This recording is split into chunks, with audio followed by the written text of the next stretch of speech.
Bonjour.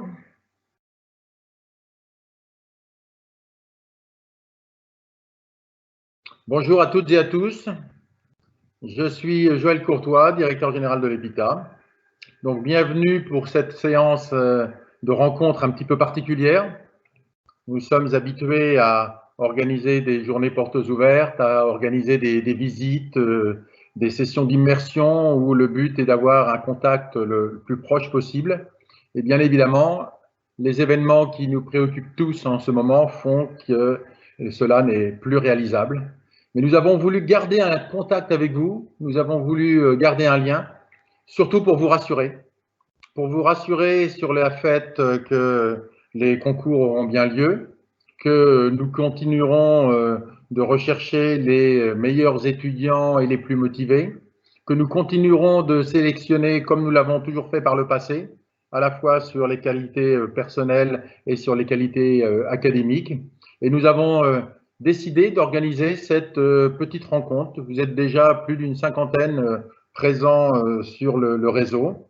Nous avons voulu organiser cette petite rencontre pour que vous ayez une dernière présentation de l'école et que vous ayez surtout la possibilité d'échanger avec nous une dernière fois avant la clôture de Parcoursup, avant que les choix ne se figent et que vous puissiez nous poser toutes les questions qui vous passent par la tête, peut-être quelques questions qui vous restaient malgré la documentation, les visites sur le site, malgré les journées portes ouvertes, les forums, les salons, malgré les multiples occasions que nous avons déjà eues de nous rencontrer. Vous citiez peut-être encore préciser certains points sur la vie de l'école, sur son fonctionnement, sur ses objectifs, sur la façon dont se déroulent ces années de classe préparatoire, ces années de classe ingénieur, sur l'international, sur la recherche, sur la création d'entreprises, sur la vie associative, bref, tout ce qui fait la vie de l'école. Donc, vous allez avoir plus d'une heure pour échanger, poser vos questions. Et puis, je pense qu'il y a un deuxième thème qui vous intéresse particulièrement aujourd'hui, c'est celui de savoir comment vont se faire les évaluations dans ce contexte qui n'est pas celui que nous avons habituellement. Contexte que l'on pourrait et que l'on peut qualifier de dégradé, puisque les épreuves prévues ne se dérouleront pas telles qu'elles sont d'habitude, mais que nous avons voulu garder dans l'esprit de l'école. Voilà. Donc, je vois que le nombre de participants grossit très vite. Le temps que je vous dise que nous étions 50, nous sommes maintenant plus de 60. Je vais démarrer la petite présentation. Nous allons vous passer quelques slides, simplement pour vous rappeler un petit peu ce qu'est l'école, et puis surtout, nous allons vous donner la parole. Donc, on va passer au premier slide, juste pour vous donner le planning de cette intervention. Si on peut me mettre le premier slide. Le premier slide est resté bloqué quelque part. Bon, ce premier slide, voilà, est simplement donc pour vous dire que nous démarrons alors avec quelques minutes de retard, bien sûr, mais pour vous dire que nous allions faire cette présentation de façon très brève, une dizaine de minutes, hein, simplement pour vous remettre en mémoire les principales caractéristiques de l'EPITA. Et puis, pour vous présenter ensuite les aménagements du concours, comment vont se dérouler quels seront les critères mis en œuvre pour évaluer chacun d'entre vous et pour établir un classement. Et vous voyez, dans une vingtaine de minutes, nous retrouverons. Alors, je ne suis évidemment pas seul pour vous recevoir. Je vais faire un petit coucou à mes collègues qui sont là également pour vous parler de quelques points forts de l'école. Je vais demander à Claudine Cavatorta de nous dire bonjour. Et je vais tout de suite lui passer la parole. Dans un instant, Claudine, ce sera à vous. Oui. Bonjour à tous. Oh, bon, c'était juste un petit bonjour alors, oui. C'était juste un petit bonjour, mais je répondrai avec plaisir à toutes vos questions tout à l'heure. D'accord. Je continue par les dames. Nazima Kanda, qui est responsable de l'international, une part très importante dans le fonctionnement de l'EPITA, et à qui je vais demander de vous dire également un petit bonjour.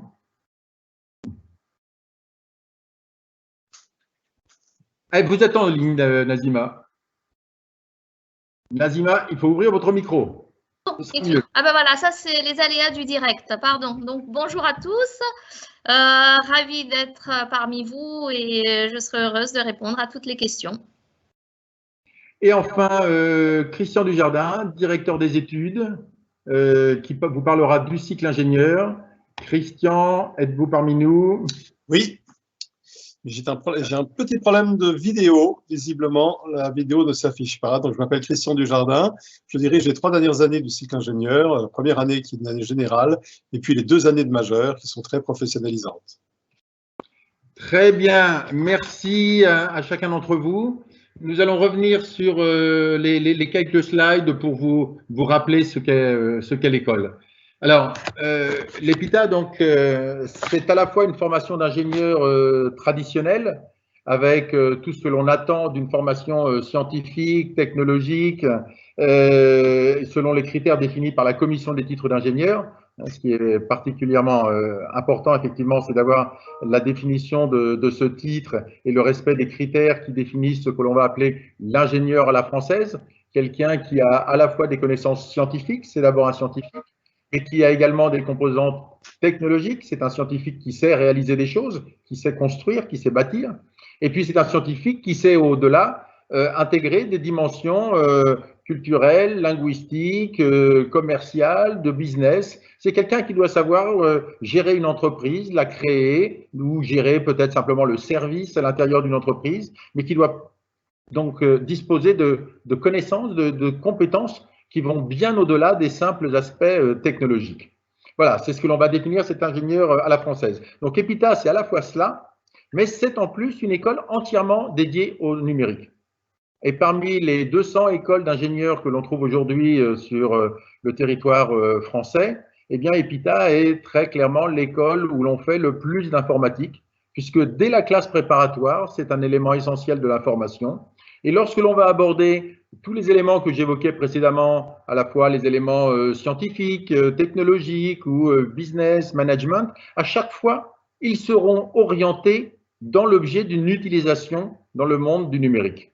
Les enseignements de mathématiques vont être très importants, mais ils vont bien entendu être destinés à des jeunes qui vont faire du traitement d'images, de la robotique, de la cybersécurité, où ils vont avoir besoin de connaissances mathématiques spécifiques à ces domaines. Si l'on parle du domaine de la gestion, du management ou de la direction, on va retrouver des enseignements juridiques ou des enseignements de gestion de projet qui sont totalement orientés vers le domaine du numérique.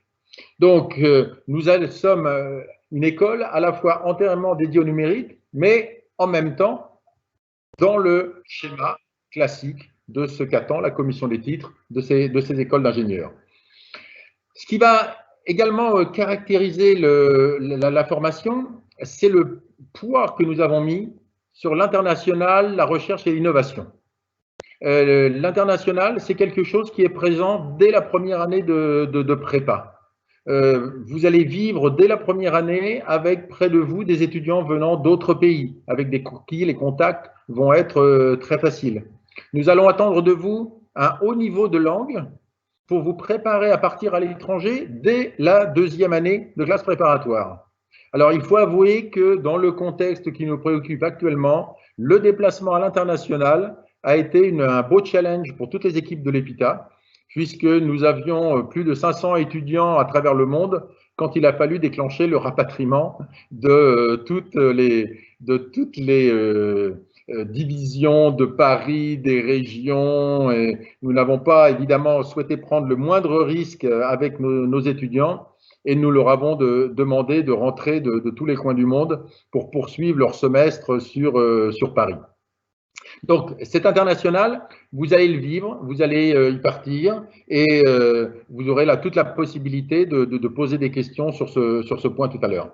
La recherche également, nous souhaitons vous immerger dans la recherche, d'abord par la présence d'un grand nombre d'enseignants-chercheurs parmi les enseignants, et puis en vous ouvrant les laboratoires de l'école. C'est aussi une originalité, à savoir la possibilité pour vous, si vous êtes motivé, si vous souhaitez le faire, de rentrer avec les enseignants dans un laboratoire. c'est plus de travail, c'est plus d'engagement de votre part, mais c'est la possibilité de voir ce qu'est vraiment la recherche au quotidien et la possibilité éventuellement de vous initier, de vous préparer à un doctorat ou à rentrer dans un laboratoire de recherche d'une grande entreprise. C'est normal que l'on vous offre cette possibilité au sein de notre cursus. La différence que je fais recherche-innovation, l'innovation va être plus orientée vers la recherche de produits et très souvent quand en tant que jeune étudiant on imagine, on conçoit, on développe un produit totalement original, eh bien on pense derrière à création d'entreprise. Et là aussi c'est quelque chose sur lequel nous avons développé des approches assez originales pour permettre à des jeunes qui avaient déjà des idées de les structurer, de les organiser, de les valider d'un point de vue technique et d'un point de vue business, pour qu'ils puissent ensuite se lancer directement dans la création d'entreprise. Et pour ceux qui, quelquefois, n'ont pas la bonne idée au bon moment, eh bien, nous organisons des rencontres entre des porteurs d'idées et des étudiants ayant envie de se lancer dans la création d'entreprise pour faire cette fusion, ce lien. On appelle ça un startup studio et permettre à tous ceux qui le veulent de devenir cofondateurs de leur startup.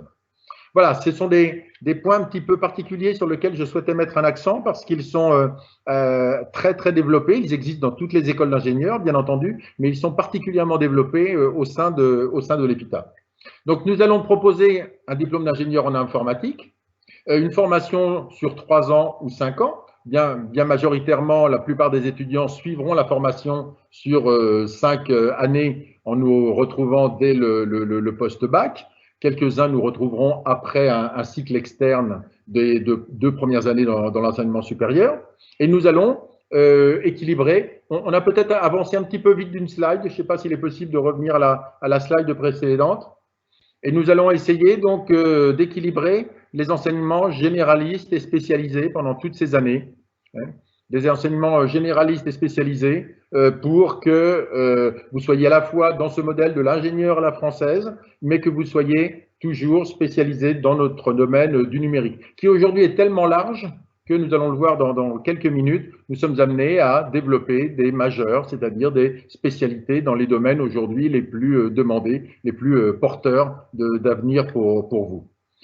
Les expériences internationales, je l'ai évoqué, la possibilité d'être au plus près d'étudiants étrangers et la possibilité pour vous de partir à l'étranger, mais il y a aussi la possibilité d'étudier complètement intégré avec des étudiants étrangers dans la filière anglophone.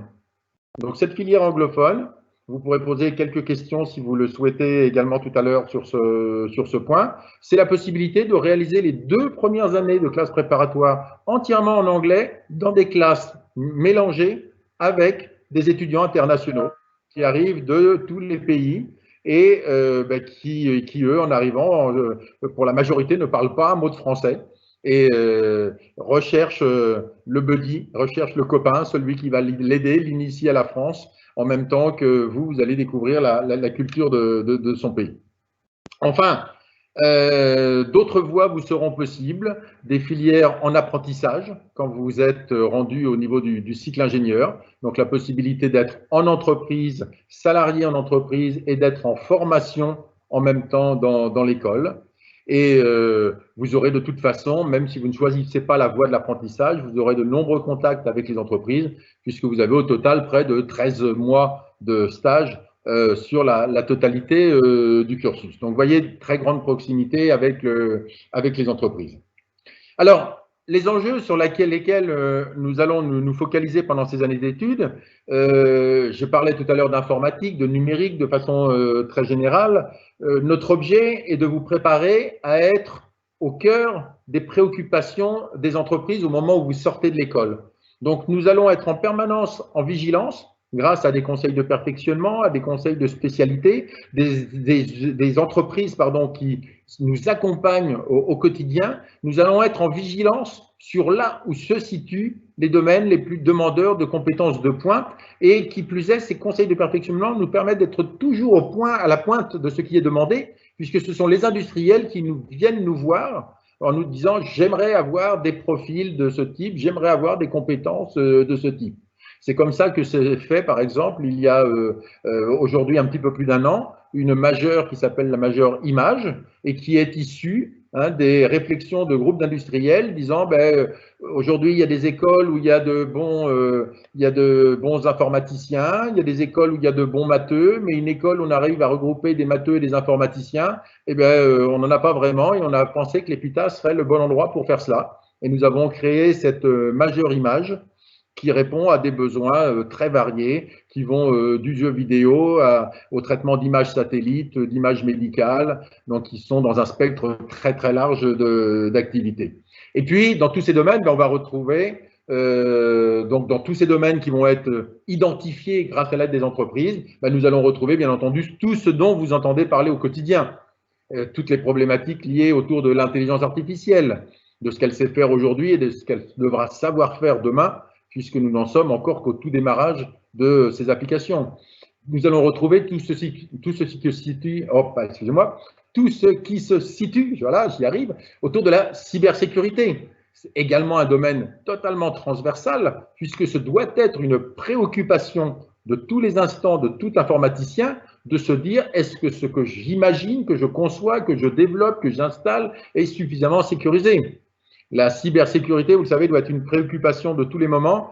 Vous suivez peut-être l'actualité dans ce domaine et vous avez pu constater que depuis que sévit cette crise du Covid-19, les attaques se multiplient. Les escrocs de tout poil ne se reposent pas, ne sont pas tous atteints par le virus, en tout cas, lorsque l'on voit comment les attaques sont en train d'exploser en ce moment. Donc ça, c'est un domaine également extrêmement important où l'EPITA a une reconnaissance au niveau de la France comme l'un des centres d'excellence sur ce sujet.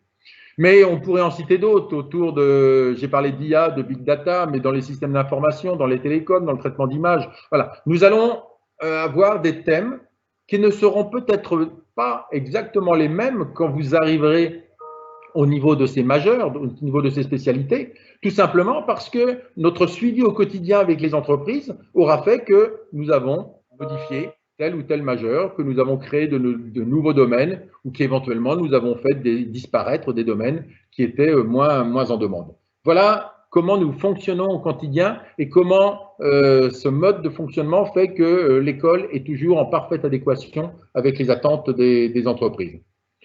Le cursus, le cursus, les 5 années, on va changer de slide.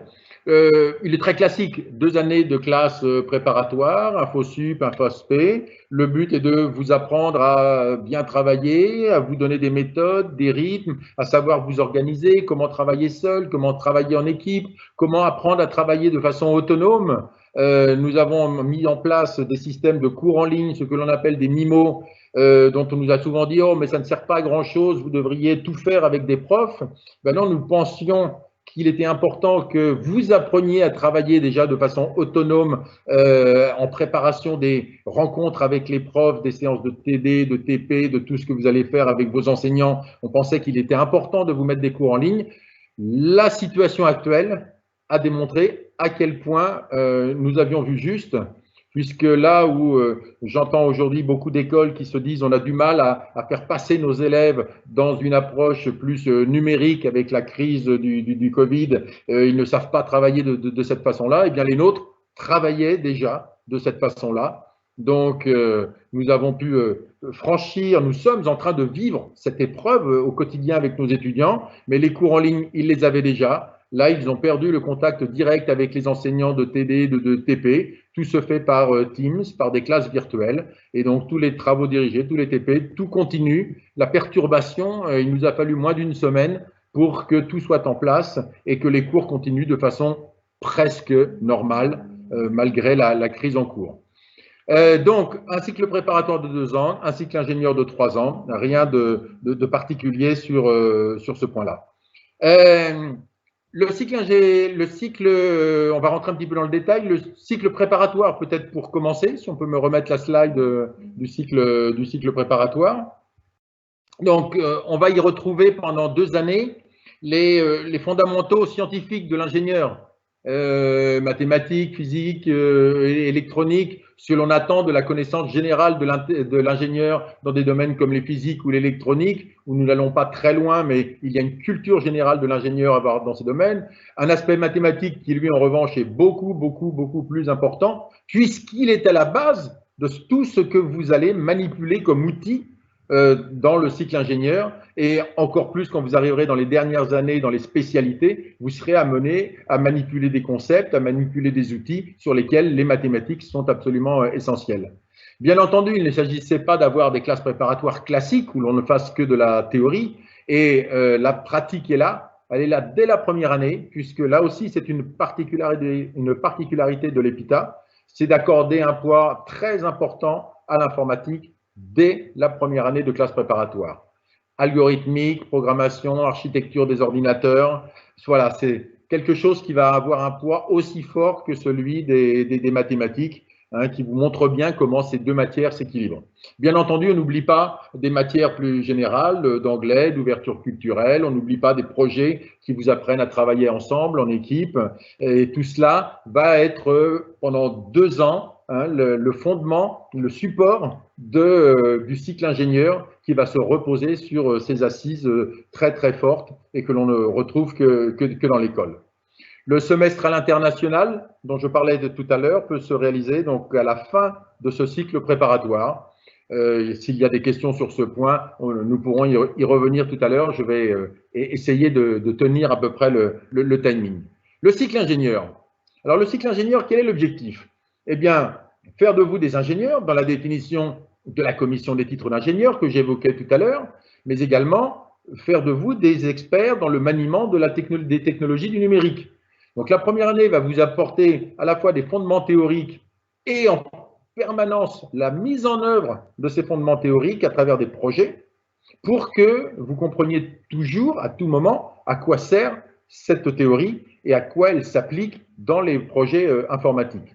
Des projets avec des parties de soutenance, avec des rapports, avec toute cette partie justement management de l'équipe, management des projets, qui fait partie de ce 3e tiers de la définition de l'ingénieur.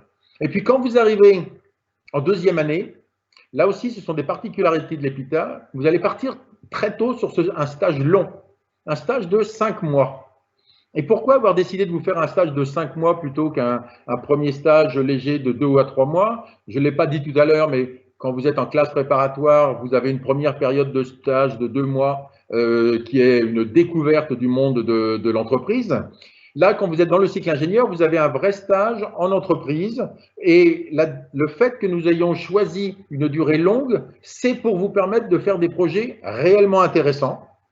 Un stage de 2 mois, le temps d'en prendre connaissance, il est déjà presque temps de repartir. Un stage de 5 mois, les entreprises connaissent bien l'école et elles savent qu'elles peuvent vous confier des missions réellement complexes, hein, d'un point de vue technologique. Donc, c'était important d'avoir cette durée qui permette de vous confier des projets complexes. Autre avantage non négligeable, ces stages sont tout de suite rémunérés parce qu'on connaît la valeur des ingénieurs en formation à l'EPITA, et un stage de 2e année de cycle ingénieur est facilement rémunéré 800, 1000, 1200 euros par mois. Ça peut aller très vite, hein, selon le cadre de type d'entreprise que vous avez choisi. Et c'est aussi un facteur important, hein, de votre choix de type d'activité. Vous pouvez aussi aller développer vos compétences dans une ONG si vous le souhaitez. Quand vous rentrez de ce stage, c'est là où vous attaquez la majeure. Alors les majeures, on va passer sur un slide de présentation des majeures, on va les présenter une par une. Ces majeures, elles vont réellement vous donner une compétence très pointue sur le domaine de votre choix. Ce sera ça, hein, la particularité de la majeure. Faire de vous, grâce à des conseils de spécialité, grâce à des experts dans chacun de ces domaines, faire de vous de véritables experts, de véritables spécialistes dans chacun de ces domaines. Et c'est bien pour ça que nous sommes d'ailleurs amenés à vous séparer dans différentes technologies, car il serait impossible à un même individu d'acquérir l'ensemble des compétences et des connaissances que recouvrent tous ces domaines, qui recouvrent dans leur globalité, ils recouvrent tous les domaines du numérique. Donc, Cette majeure, elle va se dérouler sur la 2e année et sur la 3e année de cycle ingénieur, donc les années 4 et 5 si vous nous avez rejoints dès le baccalauréat. Et ça va se conclure, se terminer par une période de stage qui sera là, un stage ingénieur complet. Vous aurez des responsabilités. Beaucoup en profitent pour faire un stage à l'étranger. Beaucoup en profitent d'ailleurs pour rester à l'étranger à cette occasion. Nous avons l'un des plus forts taux de départ d'étudiants à l'étranger. Ce n'était pas notre objectif au départ. Les entreprises françaises qui nous soutiennent se désolent un petit peu de voir autant d'étudiants partir à l'étranger chaque année. Mais après tout, nous vous préparons à l'international. Vous avez une compétence qui est reconnue dans le monde entier. Pourquoi ne pas en profiter pour faire un petit bout de votre carrière à l'autre bout du monde? Donc voilà, ces 3 années de cycle ingénieur. Vous devenez un ingénieur informaticien complet. Vous avez une dimension managériale, une maîtrise opérationnelle, des compétences métiers, bref, de quoi affronter la vraie vie. Les majeurs, je les cite simplement, mais je n'aurai pas le temps de développer une présentation précise de chacune d'entre elles. Vous avez ça dans la documentation, vous avez peut-être déjà eu l'occasion de les rencontrer dans les journées portes ouvertes. Je vais simplement les reciter. Une majeure autour du multimédia, des applications, autour des applications mobiles, autour de la réalité virtuelle, de la réalité augmentée, du jeu vidéo, donc un spectre large que vous voyez bien autour de tout ce qui touche le multimédia. Une spécialité de système, réseau, sécurité, qui est l'une des expertises de l'école que j'évoquais tout à l'heure, et pour lequel énormément de choses se font en partenariat avec des services de l'État qui sont très demandeurs de ces compétences pointues dans la protection des données, protection des équipements, protection des entreprises. Les systèmes temps réel, la spécialité GISTRE, qui comprend tous les aspects robotiques, mais également Internet des objets, tout ce qui est informatique intégrée dans des composants. Les télécommunications, je ne vais pas rentrer dans le détail de chacune, hein, comme je le disais. Les télécommunications, les grands systèmes d'information, le management de projets internationaux, l'intelligence artificielle, on l'a déjà évoqué, l'image, je l'ai cité également. Je ne vais pas rentrer dans le détail de chacune d'elles, ce n'est pas l'objet de cette réunion. Juste pour conclure, je cite la majeure recherche, qui n'est pas une majeure en elle-même, c'est une double majeure. C'est quelque chose que vous choisissez de prendre si vous le souhaitez, si vous avez envie de vous lancer dans la recherche dans le domaine de la majeure que vous avez choisi simultanément. On ne prend pas seul la majeure recherche, on la prend avec une autre majeure pour se préparer à un doctorat, un PhD à l'étranger, ou se préparer simplement à rentrer dans les laboratoires de recherche d'une grande entreprise française ou étrangère. Voilà. J'ai évoqué l'international déjà, j'avais un petit slide, je vais juste reciter les éléments clés. Hein, le campus, donc très cosmopolite. Hein, alors je parle là principalement du campus de Paris, puisque les campus de région aujourd'hui n'ont pas l'accueil de ces populations d'étudiants étrangers. Qui viennent plutôt sur Paris. Donc, 45 nationalités présentes sur le campus. Ce qui est vrai pour tous, en revanche, c'est la possibilité d'avoir des stages à l'étranger. Nous avons chaque année plus d'offres de stages pour partir à l'étranger que nous n'avons d'étudiants pour y partir. Et les États-Unis restent la destination phare des étudiants.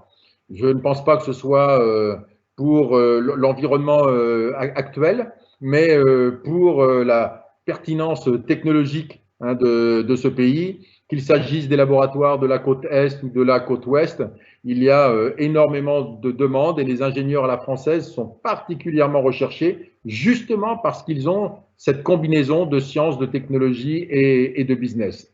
Les stages cette année, j'ai rencontré quelques étudiants le jour où nous avons fait la petite fête de départ des stagiaires.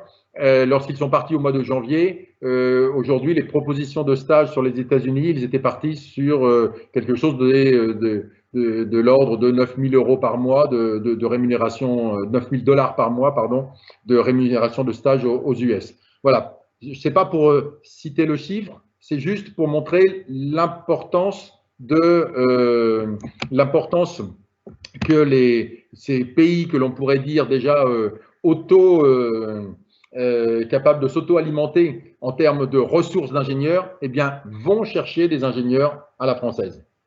Le semestre à l'international, tout le monde part à l'étranger au moins un semestre à l'EPITA. Nous avons près de 80 universités partenaires, même plus de 80 aujourd'hui. La possibilité de faire des doubles diplômes, un très grand nombre d'anciens présents dans plus de 40 pays. Donc voilà, je ne vais pas le détailler, j'attendrai plutôt vos questions, mais vous voyez une présence à l'international très forte.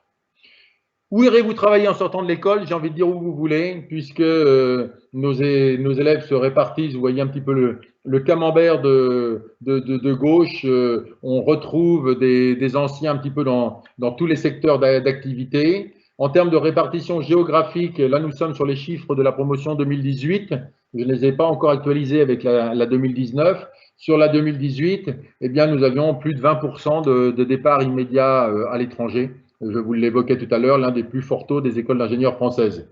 Évidemment, 100% de jobs à la sortie, c'est une évidence vu la pénurie de compétences et des possibilités très importantes avec des salaires d'embauche moyens très élevés. Vous avez tous ces éléments-là dans la documentation ou sur le site web, donc je ne vais pas non plus les détailler. Voilà, j'ai terminé ma première partie sur ce qu'était l'école. Je pense que ça rappelait des souvenirs à ceux qui étaient venus en journée portes ouvertes. J'espère que ça, en un très petit laps de temps, permis d'avoir une vision à ceux qui n'avaient pas eu l'occasion de venir dans les locaux. Et si vous l'acceptez, je vais passer à la deuxième partie de cette présentation. Je laisserai après toutes les questions se développer. Cette deuxième partie va être très brève. C'était vous dire en quoi le concours s'est transformé pour résister à la crise du Covid. Alors, bien entendu, nous avons jusqu'au dernier moment espéré pouvoir tenir nos épreuves dans leur intégralité, qu'il s'agisse des oraux ou des écrits. Très vite, on a vu s'amplifier l'expansion de cette terrible maladie, qui peut être bénigne ou qui peut être mortelle. C'est quand même un cadre un petit peu particulier de cette maladie. Pour certains, c'est un simple rhume. Pour d'autres, elle les mènera à trépas. Donc, il s'est très vite apparu qu'il n'était pas question de faire courir le moindre risque à nos étudiants. Les oraux auraient dû débuter ces jours-ci. Ils devraient être en cours depuis cette semaine. Donc, il était hors de question de vous demander de vous déplacer. Les écrits, ces oraux par Skype ou par Teams ou par Zoom ou par un autre outil, c'est quelque chose sur lequel on a longuement réfléchi. Et puis, pour une question d'égalité entre les candidats, nous y avons renoncé. Parce que nous savons que beaucoup des candidats n'ont pas la possibilité d'avoir une connexion Internet satisfaisante, ils n'ont pas la possibilité de pouvoir avoir du haut débit. Et il nous paraissait totalement anormal que certains puissent avoir un oral, défendre leur position, alors que d'autres resteraient simplement sur la base de documents papier. Donc, dans un souci d'équité, nous avons décidé de ne pas réaliser ces oraux et de travailler de façon un petit peu différente. L'écrit, là, la directive a été un petit peu plus… la décision, je dirais, a été prise un petit peu différente, puisque c'est une directive qui est arrivée du ministère de l'Enseignement supérieur et de la Recherche en disant « cette année, il n'y aura pas d'écrit pour les élèves de terminale ». Donc, les écrits ont été annulés par le ministère au niveau de tous les concours et de toutes les formations. Donc, il était malgré tout important que nous restions dans l'esprit de l'école, que nous restions dans ce qui nous a toujours caractérisé, à savoir une formation et une sélection qui prend en compte à la fois la capacité, la compétence académique, les acquis, mais qui prennent aussi en compte la motivation, l'envie de venir, de nous rejoindre, même si les notes du dossier ne sont pas forcément extraordinaires. Il nous paraissait très important de garder cette caractéristique. Donc, nous avons pris la décision suivante. Nous avons gardé ce qui s'appelait anciennement la note de dossier et que nous avons rebaptisé la note académique. C'est exactement la même chose que dans l'ancien processus. C'est une note qui est construite à partir des éléments de votre dossier et des notes de première et terminale. Rien n'a changé, rien n'a bougé. Et puis une deuxième note que nous avons baptisée la note d'aptitude et de motivation qui, dans le concours Advance, est spécifique à chaque école. Elle est même spécifique à chaque formation dans le concours, puisque si vous avez décidé de prendre une formation, par exemple, anglophone ou francophone, eh bien, vous n'allez pas avoir exactement les mêmes critères d'évaluation en fonction du niveau d'anglais que vous avez démontré. On s'arrêtera là, on s'arrêtera à ce niveau-là, puisqu'il n'y aura pas la troisième phase des écrits. Donc, la note habituelle de dossier, une note d'aptitude et motivation, hein, qui est issue d'éléments que nous allons aller chercher dans votre dossier. Alors, qu'allons-nous chercher comme éléments? Eh bien, nous allons reprendre, par exemple, des éléments de matière à travers la note d'anglais ou de maths, des moyennes de terminale. Pourquoi avoir repris une note alors que nous l'avions déjà dans la note académique? Tout simplement parce que nous savons que votre motivation, elle va faire jour quand vous arrivez en terminale, quand vous commencez à faire vos choix, quand vous allez commencer à vous décider quand vous allez vous décider sur la formation vers laquelle vous allez partir. Et donc, bien naturellement, quand vous avez fait le choix d'une école comme EPITA, où on vous a dit, comme je l'ai fait précédemment, toute l'importance de l'international, toute l'importance des mathématiques, eh bien, nous sommes partis du principe que vous aviez dû faire un effort sur ces matières pour avoir les meilleures chances de nous rejoindre et que vous aviez donc des notes de terminale qui allaient être plus représentatives que vos notes de première et terminale.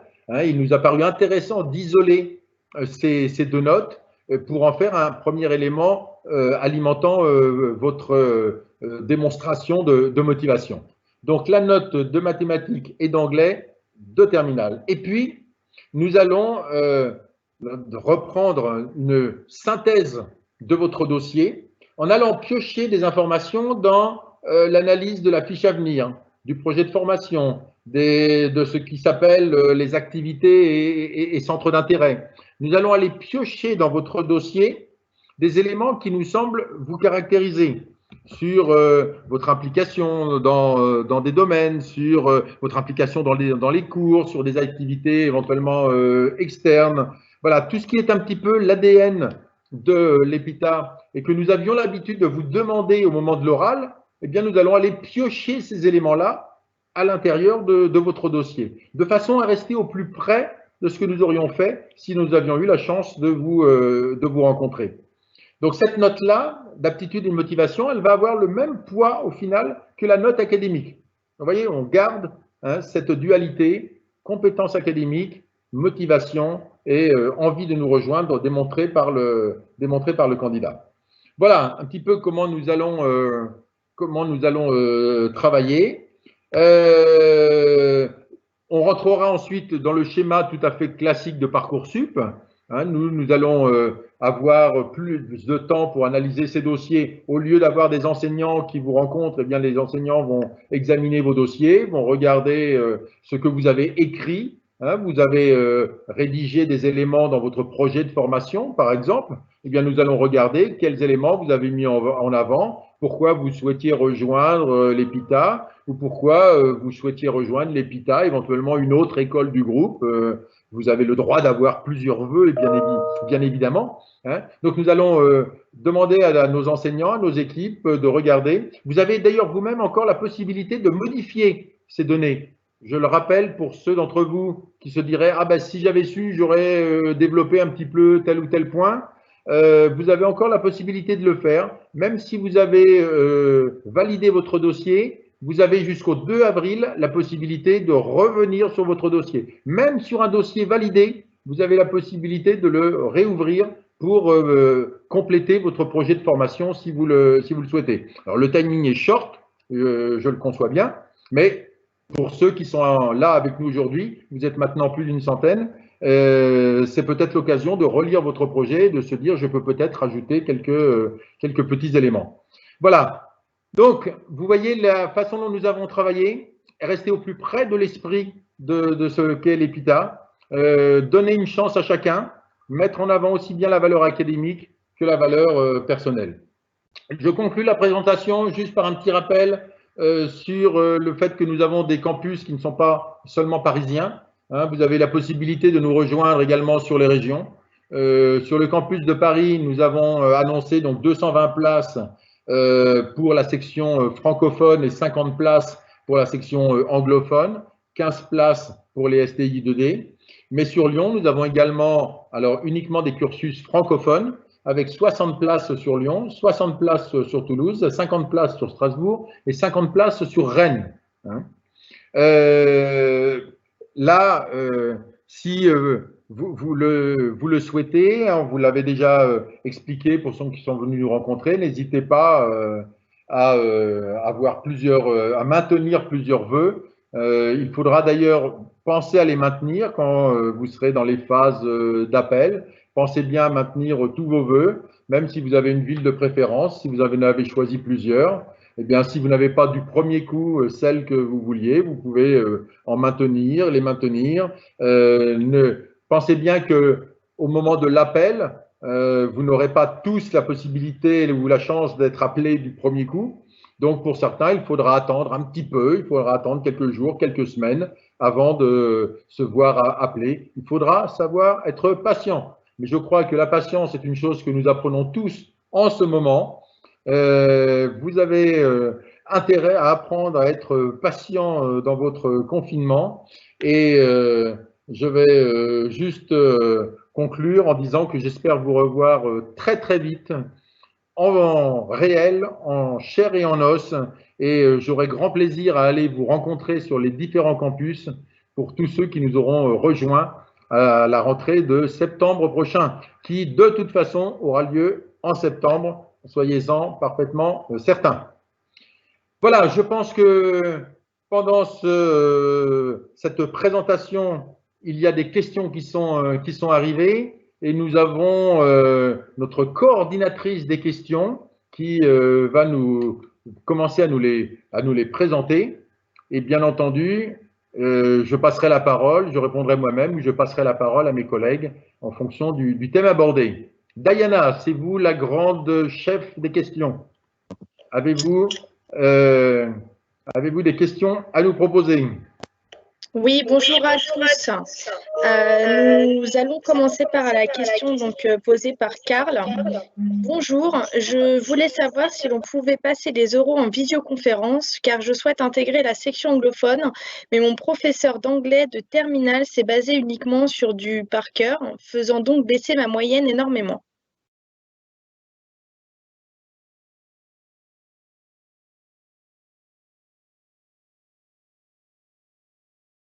Il faudra activer le micro. Je crois qu'il y a eu un bug sur le micro. On ne vous entend pas. On va attendre que M. Courtois active son micro.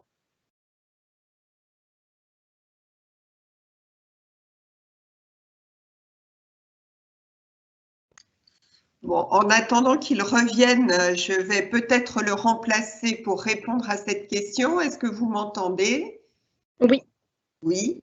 Voilà, donc désolé Karl, mais ça ne va pas être possible. On ne peut pas faire passer certains étudiants en visioconférence et pas les autres. C'est justement par souci d'équité que nous avons supprimé les oraux parce que tout le monde ne pourra pas les passer par Skype. Et donc, quelle que soit la raison de votre demande, j'en suis désolée, mais nous ne pourrons pas y répondre. Très bien, merci beaucoup. Cela dit, quand même, un petit complément. N'hésitez pas à indiquer dans votre lettre de motivation, enfin dans votre projet de formation, que vous avez un bien meilleur niveau d'anglais que ce qui apparaît dans vos bulletins. Et ça fera partie de l'ensemble des éléments que nous étudierons. Merci beaucoup, Madame Cavatorta. Nous allons passer à la question suivante. Donc, toujours de Karl, très actif sur ce chat live, hein, je précise. Je vis à Marseille, je souhaiterais intégrer le campus de Villejuif pour la première année de prépa. Est-ce possible ? Oui, bien sûr, c'est possible. Quel que soit l'endroit où vous vous trouvez, vous pouvez choisir n'importe quel campus. Donc, que vous soyez à Marseille ou n'importe où en France, vous pouvez choisir le campus qui vous convient. Merci.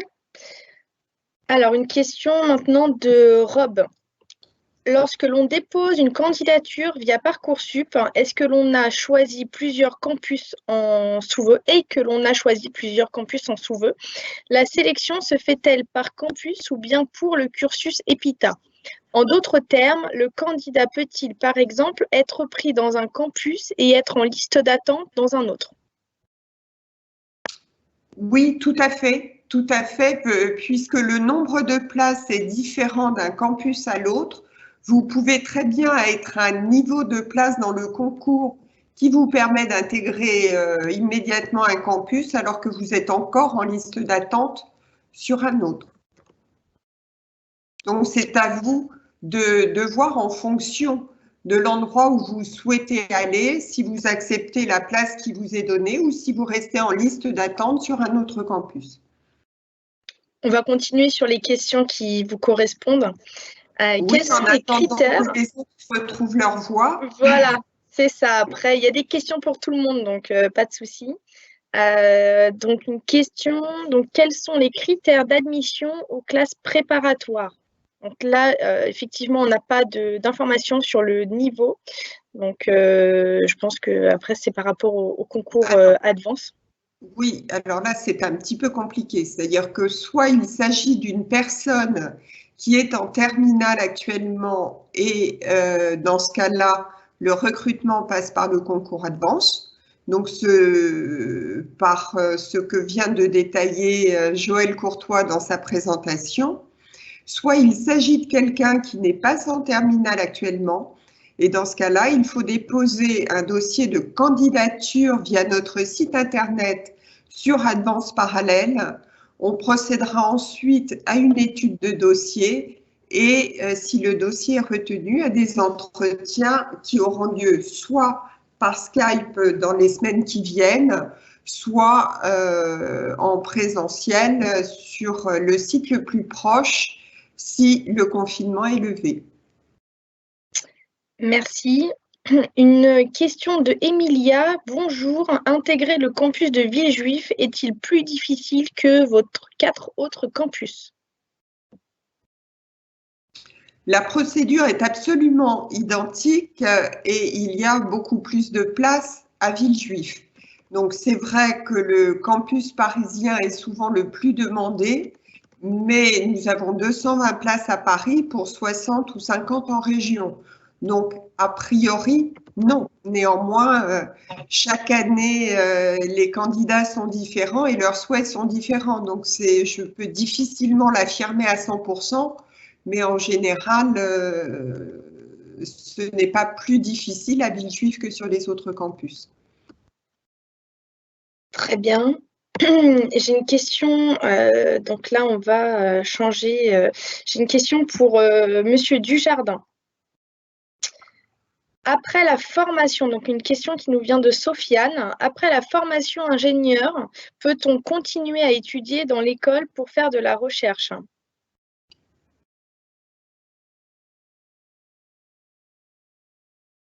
Alors, il faudrait activer le micro. Monsieur Dujardin, ouvrez votre micro pour nous répondre. Bonjour. Effectivement, il y a une possibilité dans l'école, dès la dernière année, de pouvoir faire un double cursus recherche et de s'inscrire à une école doctorale et de s'inscrire en doctorat et de poursuivre son doctorat au sein de l'école ou dans une autre école d'ailleurs au passage. Très bien. Ou dans une université en France ou à l'étranger. Nous avons une question. Proposez-vous une majeure robotique? Alors, je vais répondre. Nous avons une majeure qui s'appelle GISTRE, qui comprend des enseignements de temps réel et de robotique qui sont intégrés dedans, avec une spécialité qui est la robotique exploratoire en milieu sous-marin. C'est une des spécialités de l'école. Très bien. Nous avons une question pour Monsieur Courtois. Donc, Emilia, toujours, la fiche à venir compte-t-elle beaucoup dans la notation de la note aptitude et motivation? Oui, c'est ce que j'ai évoqué tout à l'heure. Bien entendu, nous allons examiner tous les éléments du dossier, la fiche à venir, ce que les enseignants pensent de vous, de votre aptitude, par exemple, à vous impliquer dans les études, mais nous allons également regarder des choses extrascolaires. Est-ce que vous avez participé à de la vie associative? Est-ce que vous avez eu quelque chose à un niveau d'association d'humanitaire? Donc, on a vraiment un spectre d'études très large que l'on va vouloir se rapprocher au plus de ce que l'on aurait fait à travers un entretien où on vous demande aussi bien comment se passent vos relations avec votre prof de maths que quel est votre sport préféré ou jouez-vous d'un instrument de musique. Donc, vous voyez, nous allons examiner de façon la plus large possible les éléments de votre dossier pour identifier quelques éléments clés de votre personnalité et se garantir le fait que vous êtes bien sur le profil des ingénieurs que nous souhaitons former. Très bien, merci. Nous avons une question de Karl pour Madame Kanda. Pour l'international, quels sont les pays disponibles? Alors, il faudrait passer la main, voilà, pour qu'elle puisse y répondre. Donc là, aujourd'hui, on a plus de 85 partenariats. Et donc, le choix est vraiment très, très grand. Donc, on peut aller, par exemple, des États-Unis, du Canada, en passant par l'Europe, où on a des destinations comme la République tchèque, la Finlande, la Croatie, l'Espagne et beaucoup d'autres. Et pour terminer, en Asie, où on peut aller au Japon, en Corée, en Chine, en Indonésie, en Malaisie. Donc, en fait, en fonction de votre souhait, de votre classement, vous pourrez choisir évidemment vos destinations. Et la liste des pays est aussi dans la brochure et sur notre site internet. Tous les campus, donc une question de Rob, tous les campus proposent-ils la filière anglophone? Non, ça c'est une question plutôt pour Madame Cavatorta, mais je pourrais répondre. La section anglophone est uniquement offerte à Paris. Les autres campus offrent un enseignement uniquement en français. Donc, ce sont pour les campus en France, hein, on parle. Oui. Oui. Merci. Une question d'Oriane, puisque vous êtes du coup là sur le direct. Est-il possible de réussir en section anglophone en ayant un bon niveau sans pour autant être bilingue? Alors, il faut avoir vraiment un très très bon niveau. On ne demande pas le bilinguisme, mais on évalue effectivement le niveau en anglais. Très bien. Donc, j'ai une question de Johan, ce serait plutôt pour Madame Cavatorta. Quel est le niveau / moyenne d'anglais qui est attendu pour la section anglophone? Alors, d'évidence, comme le disait Madame Kanda, pour pouvoir suivre des cours en anglais, il faut avoir un très bon niveau d'anglais. Donc, on va regarder vos résultats, on va aussi les comparer aux moyennes de classe pour lisser un peu et tenir compte du fait que les professeurs ne notent pas toujours de la même manière. Donc, je ne vais pas vous dire quelle est exactement la moyenne qu'il faut parce qu'elle n'est pas définie précisément, mais il faut que vous soyez parmi les bons éléments de votre classe. Très bien. Bonjour, donc une question d'Arnaud, il faudra voir si c'est Mme Cavatorta ou Mme Kanda qui y répond. Bonjour, je voulais savoir pour le contrat que vous avez avec UC Berkeley, si des critères étaient mis en place pour sélectionner ou non certains élèves vis-à-vis de leurs notes, compétences. Alors, non. Il n'y a pas de niveau minimum, il faut avoir validé sa première année de préférence quand même, et ensuite c'est l'université qui accepte ou pas le dossier. D'accord. Une question de Karl pour Monsieur Dujardin. Comme je vous disais, Karl est très actif sur ce chat. Vous me conseillez de travailler dans le domaine du système d'exploitation ou plutôt de me tourner vers l'intelligence artificielle qui m'intéresse presque autant? C'est difficile de vous répondre alors que vous avez encore pas mal d'années à faire. On a 5 ans pour vous entraîner, pour vous présenter des métiers. Comment savoir déjà maintenant si vous allez vous plaire dans un métier? C'est pas parce que vous aimez une activité que vous allez vous plaire dans les métiers qui sont dedans. Donc, il faut quand même réfléchir aux deux choses. Je ne peux pas vous dire si les systèmes d'exploitation sont mieux. Si vous voulez travailler aux États-Unis, par exemple, ils sont très friands de systèmes d'exploitation. Ça serait intéressant.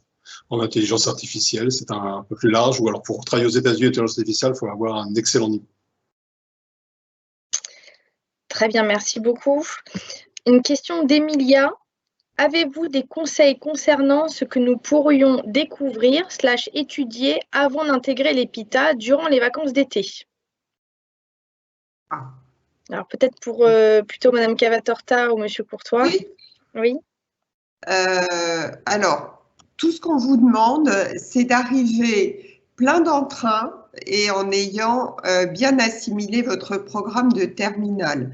Pour le reste, notamment pour l'informatique, nos cours s'adressent à des gens qui n'ont jamais suivi de cours d'informatique. Donc, rien n'est nécessaire, mais bien sûr, rien ne vous empêche de vous adonner à la curiosité intellectuelle et de vous renseigner un petit peu sur les divers domaines de l'informatique. Mais on n'a pas d'attendu particulier dans ce domaine.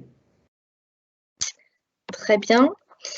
J'ai une question pour Christian Jardin. Est-ce que le Golang fait partie de vos programmes étant donné que l'informatique évolue tout le temps? Non, pas forcément immédiatement, mais on vous donnera tout ce qu'il faut comme information pour pouvoir ne serait-ce que l'apprendre tout seul, par exemple. Très bien. Alors, tac, j'ai une question. Donc ça, c'est la question de Sofiane. Donc, je descends un petit peu dans la liste des questions. Tout le monde est assez actif. Alors, une question de Rob pour Monsieur Courtois. On peut penser que les élèves en provenance de certains lycées connus pour être plus sélectifs que d'autres ont à note équivalente un meilleur niveau que des élèves provenant d'un lycée moyen. Pardon pour le terme, ce n'est pas péjoratif. Est-ce que vous tenez compte des lycées de provenance des candidatures pour la sélection? Oui, alors bien entendu, nous serons vigilants sur l'origine des lycées. Je vous l'ai dit tout à l'heure, il y a une note académique qui est calculée à partir des notes qui nous arrivent de Parcoursup. Donc sur cet élément-là, il n'y aura bien entendu pas d'action particulière, comme c'était le cas les années précédentes avec la note de dossier. En revanche, lorsque nous allons reprendre vos notes dans la note d'aptitude et de motivation, là, nous allons regarder, je l'ai évoqué tout à l'heure, les commentaires des enseignants. Nous allons également regarder si vous avez progressé par rapport à l'année précédente. Donc, nous allons regarder le lycée dans lequel vous êtes, quelle était la moyenne de la classe, est-ce que vous êtes sur le haut de la fourchette par rapport à cette moyenne. C'est à cela que vont s'atteler les enseignants qui vont regarder les dossiers, puisque nous n'avons pas la chance de vous rencontrer. Donc, vous n'hésitez pas, ceci dit, dans votre lettre de motivation, n'hésitez pas à nous indiquer que vous êtes dans un lycée particulièrement sélectif. Mais vous savez, ce sont aussi les informations que l'on retrouve, puisque le proviseur indique pour chaque classe, si c'est une classe de très bon niveau. On a également des informations à travers Parcoursup, en dehors de ce que l'on connaît déjà des grands lycées ou des lycées sélectifs. Donc, il y aura bien entendu une prise en compte du fait que vous êtes dans un lycée particulièrement difficile. Très bien, merci. Nous avons une question de Jean. Bonjour, proposez-vous des modules de spécialisation personnalisables ou uniquement des majeurs restreignant les possibilités et intérêts? Je pense que je vais répondre. En fait, à partir de la première année du cycle ingénieur, les étudiants ont la possibilité et on les entraîne même à choisir des cours électifs. Alors, un cours électif, ce sont des cours qui sont dans des listes. Les étudiants les choisissent. Par contre, une fois qu'ils l'ont choisi, c'est obligatoire.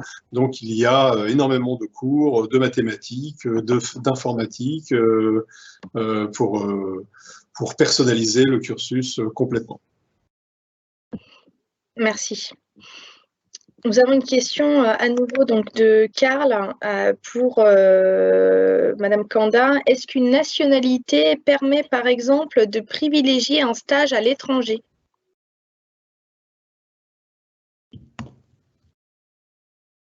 Ah, le micro est coupé. J'ai du mal avec ce micro.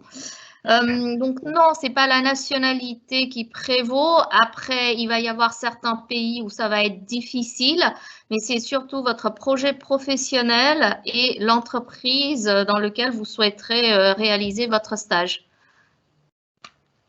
D'accord. Une question pour Monsieur Courtois. D'Hugo.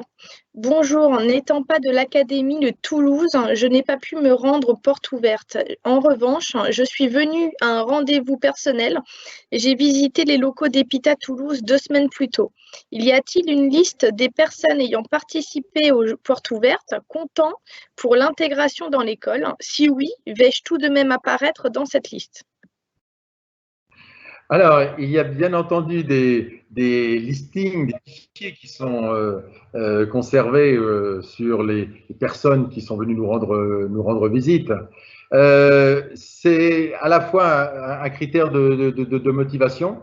C'est en même temps quelque chose qu'il faut que l'on traite avec, je dirais, une certaine modération, car on sait que tous les étudiants n'ont pas forcément, tous les candidats n'ont pas forcément la possibilité de se déplacer, de venir en journée portes ouvertes.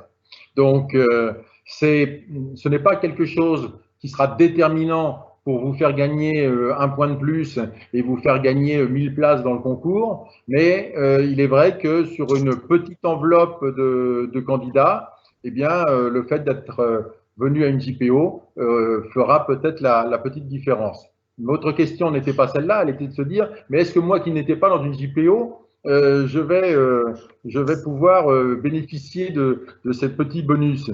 Bien, en étant venu directement, je pense que vous vous êtes fait encore plus identifier qu'un étudiant parmi un groupe lors d'une JPO. Donc, les responsables du site de Toulouse n'auront probablement pas de difficulté à retrouver votre nom quand il le verra et à tenir compte du fait que vous aviez fait cette demande encore plus spécifique d'avoir une visite privée. Bravo. Très bien, merci beaucoup. Nous avons une question de Rima. Bonjour, allez-vous faire la différence entre les écoles publiques et privées dans votre sélection? Une différence de quel ordre? Non, non, il n'y a bien entendu aucune différence entre les écoles publiques et les écoles privées. Nous allons regarder les critères qui ont déjà été redits à plusieurs fois lors de cet événement. L'appartenance, le fait qu'un lycée soit public, privé, confessionnel, n'a strictement aucun impact dans votre capacité à résoudre les équations mathématiques, à parler l'anglais, à comprendre la physique ou à être des gens curieux, ouverts, pleins d'esprit, tels que nous les attendons à l'EPITA. Merci. Une autre question, donc anonyme. La présentation de ma page GitHub, là où je mets tous mes projets en informatique, dans la lettre de motivation, sera-t-elle prise en compte? À nouveau, on l'a dit tout à l'heure, nous allons essayer de remplacer le fait de ne pas vous voir par l'exploitation de tous les éléments que vous mettez à notre disposition. Donc, de la même façon que dans une rencontre classique, les candidats nous amenaient très souvent des petites démonstrations ou une clé USB avec des réalisations qu'ils avaient faites. Si vous nous avez mis un lien et si vous nous avez mis la possibilité d'aller jeter un œil à ce que vous avez réalisé, ce sera avec un grand plaisir que nous irons regarder le résultat de votre travail. Merci. Alors, nous avons 2 questions sur la section anglophone. Donc, une question de Eliès Mansouri. Alors, faudrait-il préciser notre passage au TOEIC afin de valoriser peut-être notre dossier pour la section anglophone? Si oui, comment pourrait-on le mettre dans notre dossier?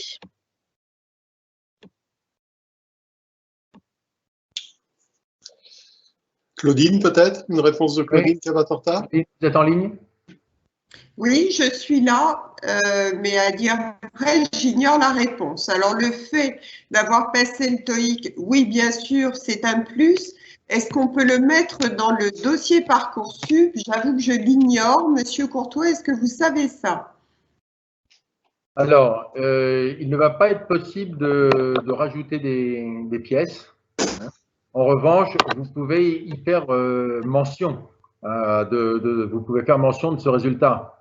Je crois qu'il y a une chose qu'il faut bien comprendre, c'est que dans tous les éléments, nous allons être amenés à vous faire confiance. Vous faire confiance parce que c'est vrai que lorsque nous avons un entretien, nous savons facilement déterminer avec quelques cheveux gris et un petit peu d'expérience, nous savons très facilement déterminer si quelqu'un nous raconte des histoires ou s'il est dans la pure vérité. Là, nous allons travailler sur du papier. Mais quel serait l'intérêt pour vous de tricher sur quelque chose comme le niveau d'anglais? Aucun. Imaginez que vous intégriez la section internationale et qu'au bout de 24 heures, vous vous rendez compte que vous n'êtes pas en état de comprendre le moindre cours, vous auriez fait une erreur majeure, pardon. Donc, vous n'avez aucun intérêt à tricher. Donc, on va partir du principe que puisque vous n'avez pas d'intérêt à tricher, c'est que vous êtes parfaitement honnête et que les éléments que vous donnez sont véridiques. Donc oui, si vous nous mettez votre note de TOEIC, nous en tiendrons compte. Très bien. Alors, nous avons une question de Damien. Bonjour, mon dossier n'est pas le meilleur et je comptais sur le concours écrit pour me rattraper. Ai-je quand même ma chance?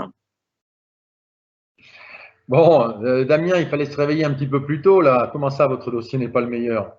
Bon, rassurez-vous, je ne sais pas ce que vous appelez le dossier le meilleur. Nous allons quand même avoir la conjonction de plusieurs matières, de plusieurs notes. On l'a évoqué, nous allons regarder ces aspects de motivation. C'est tout cela qui va faire le classement final.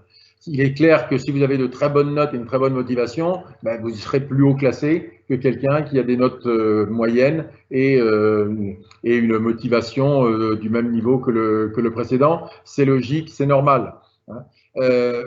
Maintenant, vous gardez toutes vos chances.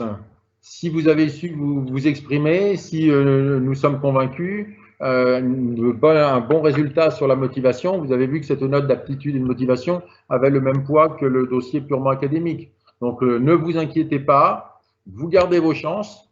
De toute façon, au point où nous en sommes, il faut aller au bout du process. Et puis, j'espère que vous aurez la bonne surprise de découvrir le 19 mai que vous êtes parmi les premiers appelés.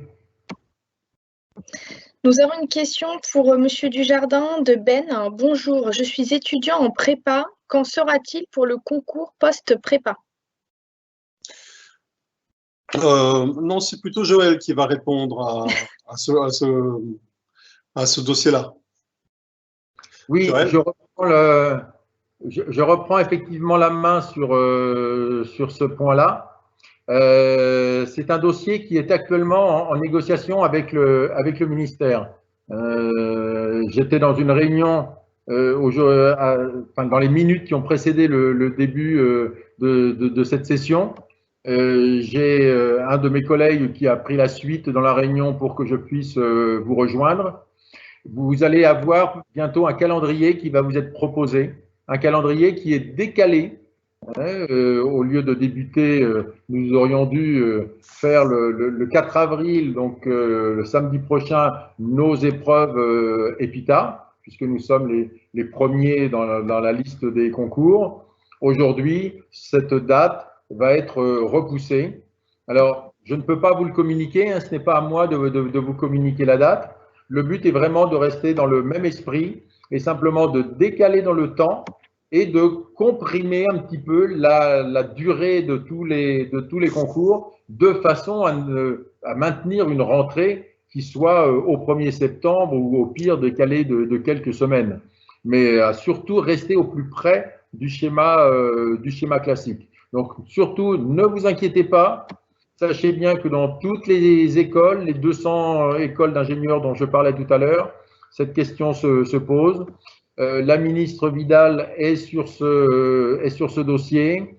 Tout le monde est extrêmement mobilisé à trouver le moyen de vous donner les meilleures conditions pour passer vos écrits. Dites-vous bien que vous avez peut-être une chance cette année par rapport à vos camarades des années précédentes, c'est que vous allez avoir au moins 2 mois de plus pour vous préparer au concours. Très bien. J'ai une question d'Oriane. Quel type d'enseignement rassemble la majeure cybersécurité? Monsieur Dujardin, reprend la parole. Eh bien, la majeure sécurité, le vrai objet en fait de cette majeure, c'est de former les futurs responsables de sécurité, ce qu'on appelle des RSSI. Donc en fait, ce sont des cours qui sont labellisés d'abord par une norme qui s'appelle SecNumEdu, qui dépend du Premier ministre. Ce sont des cours où on va à la fois faire des attaques, des défenses, donc de l'informatique plutôt technique, mais aussi sur lesquels on va faire du management de la sécurité, de la cybersécurité, et y compris des aspects de droit, de normes, de management, de gestion de crise, ce genre de choses. Voilà à peu près ce genre de... Ce programme, il est public d'ailleurs, il est déposé sur un site qui s'appelle SecNumEdu, qui dépend de l'ANSSI, et vous pouvez voir à peu près toutes les matières où on répond en fait à des normes spécifiques pour que ce programme soit labellisé cybersécurité. Merci. Nous avons une question de Lise. Bonjour, combien de mois passe-t-on à l'international global sur les 5 ans?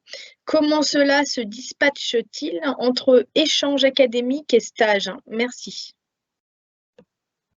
Nazima, vous nous dites quelques mots?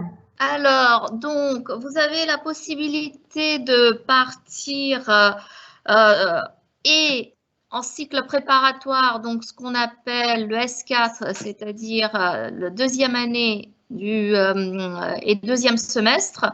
Donc, vous partez une fois pour un semestre à l'international. Et si vous le souhaitez, vous pourrez refaire un autre semestre en dernière année du cycle ingénieur. Ça veut dire vous pourrez soit partir en stage à l'international, donc vous pourrez effectuer votre stage de fin d'études à l'international, ou éventuellement partir sur un double diplôme avec les universités partenaires. Donc on a des accords en Chine, aux États-Unis, en Irlande, et là, soit vous partez pour 1 an, voire 1 an et demi en fonction des accords qu'on a. Donc sur l'ensemble de votre scolarité, vous avez la possibilité de faire soit 6 mois, sinon 1 an ou plus 2 ans si vous partez sur un double diplôme. Très bien, donc ça fait le lien parfaitement avec une question de Lou. J'ai vu sur votre page Facebook que votre école avait signé de nouveaux accords avec des universités dans une dizaine de pays. Oui. Est-ce que le Japon en fait partie? Quel autre accord avez-vous signé? L'international est essentiel dans mon choix. Alors, nous avons effectivement signé un accord avec la Shibora Institute of Technology qui se trouve à Tokyo, et il y a à peu près 3 campus. Donc, c'est un tout nouveau accord. Ensuite, les derniers accords que nous avons signés, donc il y en a un en Indonésie, il y en a un en Malaisie, il y en a en Croatie, il y en a aux États-Unis. Il y en a aussi en Chine. On développe énormément. Donc l'année dernière, on a eu la chance d'avoir à peu près 17 accords de signés. Je cherche la liste parce qu'on a publié sur le site récemment la liste de tous les accords, mais les plus récents sont vraiment la Lituanie, la Lettonie, la Croatie, le Japon, l'Indonésie, Taïwan, les Émirats arabes unis. Les États-Unis ont continué à développer. Là, dans les projets à venir, on aimerait aussi développer le Canada, un petit peu plus l'Europe, notamment avec la Grèce, l'Italie, l'Espagne. En Italie et en Espagne, nous avons déjà des accords, mais on aimerait en avoir plus. Donc, voilà, 85-86 partenariats, donc je pense que vous aurez la possibilité de faire un choix en conséquence. Merci. Nous avons beaucoup de questions concernant donc, la lettre de motivation. Je vais donc en poser deux, puisque du coup, je pense qu'en une réponse, ça peut une intervention peut répondre donc aux questions. Donc, il y a Maxence qui, entre autres, parmi d'autres, qui demande pour la lettre de motivation, il n'y a que 1500 caractères.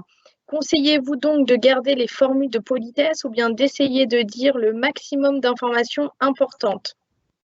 Et l'autre question sur la lettre de motivation également, c'est doit-on donc citer une école qui nous intéresse en particulier ou pas? Donc c'est Hippolyte. Ayant postulé à 2 écoles du concours, est-ce que je dois orienter ma lettre de motivation dans un axe plus général ou est-ce que je dois séparer ma lettre en deux pour avoir une partie spécifique à chaque école, EPITA et IPSA? Alors, sur ces deux questions, vous avez effectivement 1500 caractères. Je pense que bonjour est une formule de politesse suffisante.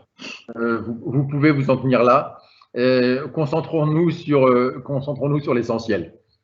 Donc, formule de politesse, oui, quand même, car nous sommes entre gens civilisés, mais réduisez-les au minimum et une conclusion du type à très bientôt me suffira également. Pour ce qui est d'un intérêt sur plusieurs écoles, je pense que votre lettre ne doit pas se séparer en deux parties. Ce qu'il faut, c'est que dans la présentation de vos centres d'intérêt, de ce qui vous motive, vous nous expliquiez pourquoi vous avez, alors dans le concours, je pense par exemple à l'aéronautique, pourquoi l'aéronautique est un domaine auquel vous êtes très sensible, que vous aimeriez travailler dans ce secteur, mais que l'informatique vous touche également pour d'autres raisons. Et vous allez faire ça, je dirais, au sein de quelques phrases relatives à chacune des spécialités, mais sans faire pour cela deux lettres différentes. Vous l'avez dit dans votre question, en début de votre question, vous n'avez pas beaucoup de place, vous n'avez pas beaucoup de caractères. Donc, dites-nous plutôt qui vous êtes, pourquoi vous avez envie d'aller vers ces métiers, et puis simplement, dans la partie centrale de votre courrier, vous avez parfaitement le droit de vous intéresser à plusieurs domaines. Je dirais même qu'en informatique, c'est même quelque chose que l'on vous demande d'habitude en disant « et tu t'intéresses à quoi d'autre ?» Puisque je le rappelle, l'informatique n'est pas une science autosatisfaisante, c'est une science qui vous mène vers des métiers qui vous mettent au service des autres. On fait de l'informatique pour l'aéronautique, pour l'automobile, pour la banque, pour l'assurance, pour la médecine. Voilà, on fait de l'informatique pour les autres, donc avoir plusieurs centres d'intérêt n'est absolument pas choquant. Très bien, merci. Nous avons une question pour Monsieur Dujardin, donc de Sofiane, qui est également très actif sur ce chat. C'est très bien, merci à tous. Pour rentrer dans une majeure particulière, est-ce sélectif? Alors, tous les étudiants expriment des vœux en fin de première année pour rentrer dans une majeure. En général, ça se passe bien. La dernière session, 86% des étudiants ont eu la majeure dans leur vœu numéro 1. Donc, il y a quelques majeurs, quelquefois. Il y a une sélection qui est liée en fait sur le classement de l'étudiant. Mais ça se répartit assez bien et naturellement tous les ans. Très bien, merci. Une question de Charles. Avez-vous une notion de la durée des premiers contrats obtenus par les étudiants à la fin de leurs études? Alors, je vais répondre là-dessus. Qu'est-ce qu'on entend par la durée des premiers contrats? En général, la majorité du temps, c'est des CDI. Hein. Il n'y a pas de CDD. Les étudiants signent leur CDI quasiment, quelquefois même avant la fin de leur stage de fin d'études. En général, c'est le principe. Je pense avoir répondu à la question, hein, c'est-à-dire que c'est essentiellement des CDI. Très bien. Une question de Sofiane pour Madame Kanda. Vous parliez de classement pour partir dans les différents pays. Comment celui-ci est-il effectué? Alors, ce qu'on fait, c'est qu'on fait des réunions d'information pour vous expliquer tout ça, mais en général, ce qu'on fait, c'est qu'on prend l'ensemble des étudiants sur les 5 campus Et ce qu'on étudie pour le classement, c'est votre moyenne générale sur la première année, donc avant de passer les rattrapages. Ensuite, il y a évidemment votre note de TOEIC blanc. Donc, on fait passer des TOEIC blancs et on prend en considération cette note-là. L'assiduité est très importante et elle est calculée selon les méthodes d'EPITA. Donc, c'est vrai que ça, c'est vraiment très, très important. Avec tout ça, il y a une moyenne internationale qui est faite et le classement est établi au niveau des 5 campus et des étudiants de ces 5 campus.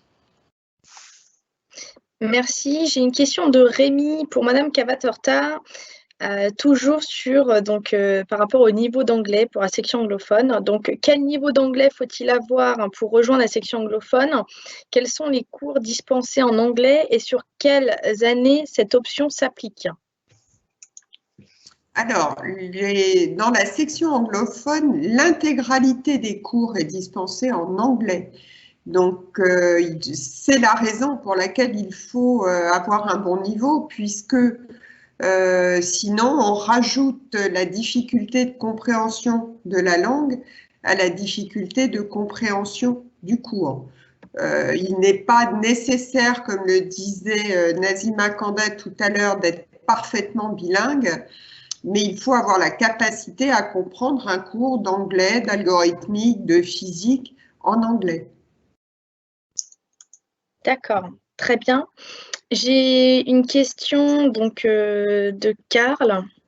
Est-ce que si l'on met un lien vers une autre page afin d'allonger notre lettre de motivation, sera-t-elle pris en compte? Si oui, serait-ce mal vu? Je pense que ça rejoint beaucoup l'autre question sur la lettre de motivation. Oui, je pense que M. Courtois est plus à même de répondre que moi à cette question sur la possibilité matérielle, en tout cas. Donc, du coup… Êtes-vous là? Non? Bon, alors c'est pas grave, je vais enchaîner. J'ignore si matériellement c'est possible de mettre un lien, je pense que oui. Et mal vu, non, il n'y a aucune raison pour que ce le soit, de la même manière que Joël Courtois disait tout à l'heure que ajouter un lien vers des programmes que l'on a réalisés peut être un plus. Là encore, ça ne peut qu'être un plus. Il n'y a aucune raison d'être mal vu pour ça. D'accord, j'ai une question de Matt pour M. Courtois. Bonjour, lors des portes ouvertes à Toulouse, le directeur nous avait informé que certaines majeures allaient se faire à Toulouse. Savez-vous aujourd'hui lesquelles? Merci. Alors, là, on est un petit peu dans l'anticipation, effectivement, puisque nous avons un dossier auprès de la commission des titres d'ingénieur pour avoir l'autorisation d'ouvrir au-delà des 2 premières années. Que je précise bien les choses, actuellement, nous avons dans chaque région les 2 premières années des 5 ans du cursus de l'EPITA, à savoir donc les 2 années de classe préparatoire. Comme nous avons eu de nombreuses demandes d'industriels locaux et ainsi qu'une demande des élèves de chaque région nous disant mais pourquoi ne pas développer les années supplémentaires, nous avons un dossier qui aurait dû être déposé à la commission des titres ces jours-ci, mais avec les événements, ça va prendre un petit peu de retard. Et ce dossier a pour but de demander à la commission si nous avons l'autorisation de continuer à faire les années suivantes. Donc, vous voyez, on en est loin encore de pouvoir vous dire quel sera le contenu des cours, puisqu'on en est à demander l'autorisation de bien vouloir développer ces cours. Si nous y sommes autorisés, et je mets bien un « si » derrière cela, hein, ce n'est clairement pas fait à l'instant où nous nous parlons, mais il est vrai que si ça se fait, ça peut vous concerner en tant que candidat, puisque ce serait en place dans 2 ans au moment où vous nous rejoindriez, au moment où vous arriveriez au niveau du cycle ingénieur. Eh bien, il est clair que la spécialité que l'on développerait sur Toulouse aurait forcément un lien avec le domaine de l'aéronautique. Et à ce moment-là, tout notre intérêt est de développer des compétences un peu originales, comme l'usage de l'intelligence artificielle autour des problématiques de l'aéronautique, ou bien comme la mise en œuvre de la cybersécurité dans les processus liés à l'aéronautique. Voilà, ce sera quelque chose qui sera un mix de plusieurs des compétences de l'école dans le domaine qui est aujourd'hui le plus porteur d'emploi dans la région.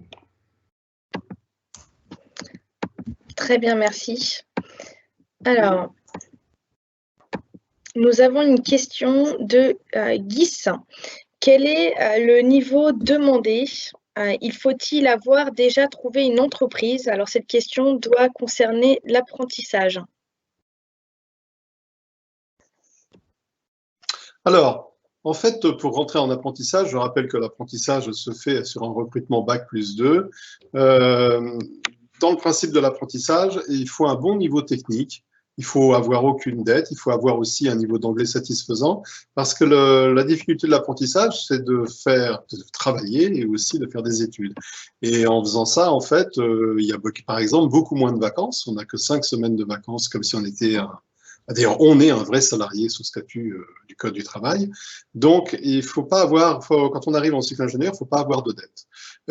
Il est bien aussi d'avoir un bon niveau technique, puisque une entreprise, quand elle choisit un ingénieur, une entreprise n'est pas un ingénieur en alternance, elle n'est pas philanthropique et elle va privilégier un étudiant qui a un bon niveau pratique, un bon niveau de programmation, par exemple, parce que ce jeune va être directement opérationnel.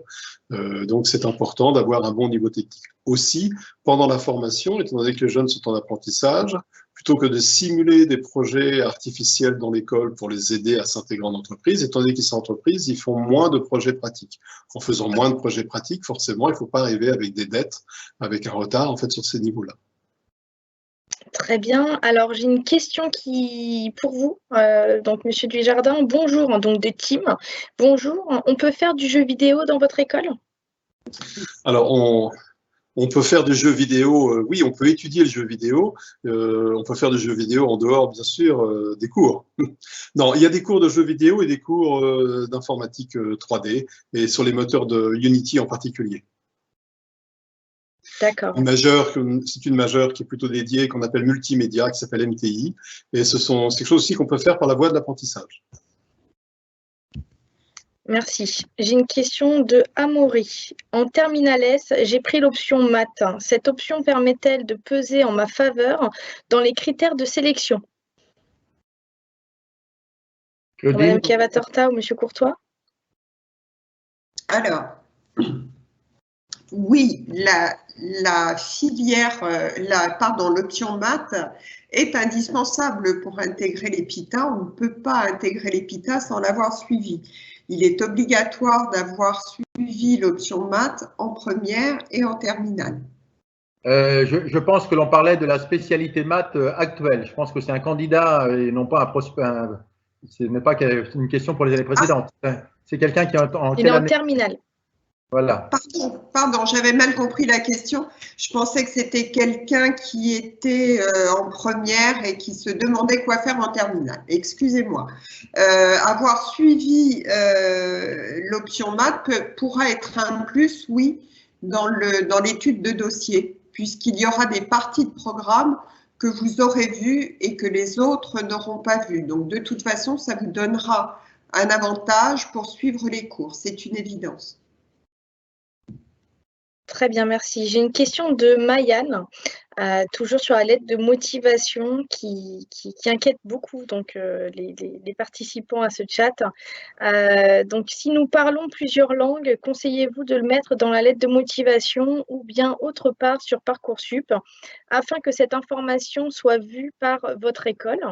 Je rajoute qu'il y a plusieurs questions qui sont posées également sur la question de niveau sur les lycées. Donc, on en a parlé tout à l'heure, mais si vous voulez donc bien vouloir répéter, Monsieur Courtois, par rapport à ces inquiétudes.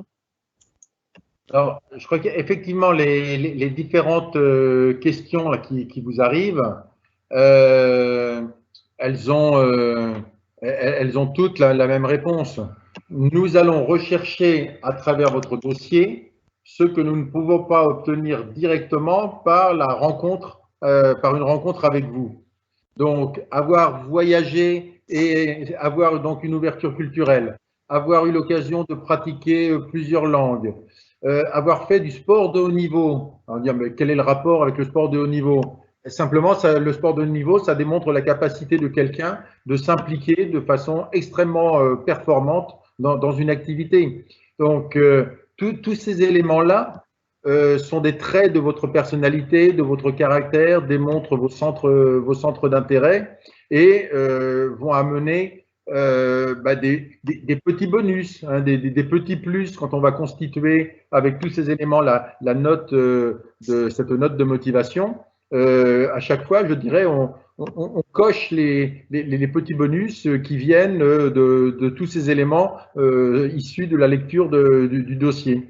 Donc oui, avoir eu l'occasion de parler plusieurs langues, ça va être un bonus. Mais attention, ce n'est pas le fait de parler plusieurs langues qui va compenser le fait que vous ayez un niveau de mathématiques absolument calamiteux qui ne vous permettrait pas de suivre les enseignements de l'école. Donc, le facteur restera bloquant s'il l'était, sauf bien entendu, on l'a déjà évoqué tout à l'heure, dans le cadre de très grands lycées pour lequel il y a la prise en compte de ces décalages de niveau. Merci, Monsieur Courtois. J'ai une question de Léa. Bonjour, j'ai vu sur votre site internet que l'on pouvait bénéficier d'une bourse sous condition d'être une jeune fille en terminale déjà boursière. Pourriez-vous me dire comment je peux m'inscrire? J'ai bien coché le concours Advance sur Parcoursup et EPITA. Merci beaucoup. Alors comme vous avez pu le voir sur le site, il y a un lien. Hein, là où vous avez vu cette information, il y a un lien, un formulaire à remplir. Et puis, c'est une opération assez extraordinaire. Hein. Nous avions l'habitude depuis des années d'offrir une scolarité à une jeune fille sur présentation d'un projet de vie, d'un projet d'activité, sur une description de pourquoi elle voulait rejoindre le numérique. Et comme cela fait maintenant plus de 10 ans que nous faisons vivre ce projet, que nous en parlons à chaque fois que nous en avons l'occasion, les uns ou les autres, nous essayons de promouvoir les jeunes femmes dans les métiers du numérique. Eh bien, il y a un grand acteur industriel international qui nous a dit « c'est intéressant ce que vous faites, nous sommes en train de réfléchir à une stratégie mondiale sur l'attrait des jeunes femmes vers le numérique et sur la France, on aimerait bien faire ça avec vous. » Écoutez, banco, on y va. Et oui, mais alors notre problème, c'est que nous ne ferons les annonces de ce grand projet qu'au mois de septembre ou d'octobre. Quel dommage, en septembre ou en octobre, les dés seront jetés, il sera trop tard pour motiver des jeunes femmes à nous rejoindre. Il y a peut-être des pays où les gens se décident d'aller vers des études supérieures après l'été, mais en France, Parcoursup, c'est au mois de février-mars et au mois d'avril, tout est terminé. Le 2 avril, les candidats ont validé leur dossier. Et dès le mois de mai, les réponses sont données. Donc, ils ont accepté que nous lancions ce projet. Et donc, c'est en collaboration avec un financement à la fois de l'EPITA et de ce grand industriel que nous avons lancé ce projet. Alors, son nom est encore secret, donc je ne vous dirai pas aujourd'hui de qui il s'agit, car je ne veux quand même pas gâcher leur plan de communication mondial, ce ne serait pas très sympathique, alors qu'eux ont accepté de jouer le jeu et d'ouvrir ces bourses avant même que cela ouvre dans les autres pays. Mais donc, nous avons obtenu une bourse pour 15 jeunes filles qui vont obtenir 7 500 € les premières années, puis 5 000 € sur les dernières années, de façon à financer leur venue à l'école. La condition était une condition de critères sociaux et pour bien prendre en compte le fait que justement ces différenciations sociales font qu'il y a quelquefois une appréhension à aller vers ces métiers et quelquefois une inquiétude à réussir dans ce type d'études, eh bien il y a une autre structure, une association qui s'appelle Article 1er, qui s'est joint à nous, et donc nous sommes à 3 maintenant dans ce projet. Article 1er propose à toutes les jeunes filles qui seront sélectionnées de réaliser un coaching, un accompagnement pendant leurs années d'études pour les aider à bien s'intégrer et à réussir. Le but est que tous ces bénéficiaires de la bourse aillent bien entendu au terme de leurs 5 années. Donc c'est un très très beau projet, on en est très heureux. Je suis désolé messieurs, c'est réservé aux jeunes filles, mais il est clair que dans la situation de déséquilibre actuelle absolument aberrante entre le nombre de garçons et de filles dans ces métiers du numérique, il faut que chacun s'y implique. Et là, c'est une action vraiment forte qui a été engagée. Donc allez-y mademoiselle, vous n'avez plus qu'à cliquer sur le lien, remplir les différentes fiches, expliquer votre projet et vous avez une chance très forte, puisque ce projet n'étant pas encore connu, je pense que malheureusement cette année, il y aura encore peu de jeunes filles candidates à l'EPITA, et qu'il y aura donc peu de jeunes filles qui se présenteront à ce concours. Donc vous avez une chance très forte de gagner cette année. Profitez-en, allez-y. Merci. Il nous reste 2 questions. Une question anonyme. Dans une de vos JPO, j'ai eu le témoignage d'élèves qui disaient que c'était courant de travailler jusqu'à minuit et même nécessaire pour réussir votre cursus. Certains élèves m'ont aussi dit qu'ils ont eu des soutenances orales à 7 heures, minuit, qui semblent très tardifs pour travailler. En bref, j'ai eu l'impression qu'à l'EPITA, il faut choisir entre réussir et hygiène de vie. Tout cela est-il vrai? Merci d'avance. Alors, les éléments de départ sont vrais, les éléments de conclusion sont évidemment faux. En choisissant un métier comme celui d'ingénieur en informatique et en choisissant une formation comme celle de l'EPITA, il faut que nous vous entraînions à des situations extrêmes. Reprenons un exemple très simple, nous l'avons évoqué tout à l'heure, celui de la cybersécurité. Lorsqu'il y a une attaque sur un grand groupe, et je ne vais pas reciter un grand groupe français, il y en a même eu plusieurs il y a 1 an de cela, qui se sont fait très méchamment attaquer, ces groupes perdaient $1 million de l'heure. $1 million de l'heure d'équipement, de matériel qui devenait inutilisable et irrécupérable. Il est clair que quand on est dans ce genre de situation, on ne s'arrête pas à 17 h en disant « Tiens, ma journée est finie, je reviendrai demain matin à 10 h ». Il est clair qu'il faut, dans ces situations-là, avoir des équipes d'intervention qui travaillent, un peu comme on le voit aujourd'hui dans d'autres secteurs, avec la médecine, le transport, comme on le voit aujourd'hui. Il faut des équipes qui soient capables de se relayer, de travailler dans des situations extrêmement tendues pour résoudre une situation de crise particulièrement grave. Et c'est ce qui arrive régulièrement en informatique. Donc, notre métier, c'est bien entendu de vous préparer à toutes les situations professionnelles que vous serez amené à rencontrer. Donc, il y a au sein du cursus, alors pas pendant les premières années, rassurez-vous, le cycle préparatoire est encore sur un modèle très classique de fonctionnement, le temps que vous ayez les bonnes méthodes et que vous ayez appris à bien vous organiser, à bien travailler. Mais dès que vous commencez à être vraiment performant, eh bien, nous vous immergeons dans ces périodes intensives qui peuvent durer 2 jours, 3 jours, le maximum, ça sera 1 semaine, 2 semaines, 3 semaines, mais de toute façon toujours sur une période très bien définie à l'avance et dont vous connaissez le planning à l'avance, où eh bien, nous allons vous demander de sortir un peu des rythmes classiques pour que vous créiez les réflexes qui sont les réflexes que vous aurez à mettre en œuvre dans votre vie professionnelle. Et ne croyez pas que cela veut dire qu'il n'y a plus de vie privée ou qu'il n'y a plus de vie sociale. C'est dans ces moments intenses où toutes les équipes sont soudées autour d'un objectif, où qu'elles sont concentrées sur la réussite du projet et presque la survie de l'entreprise qu'elles défendent, eh bien c'est à ce moment-là que se créent des liens extrêmement forts, que se créent des amitiés qui dureront pendant toute la carrière professionnelle.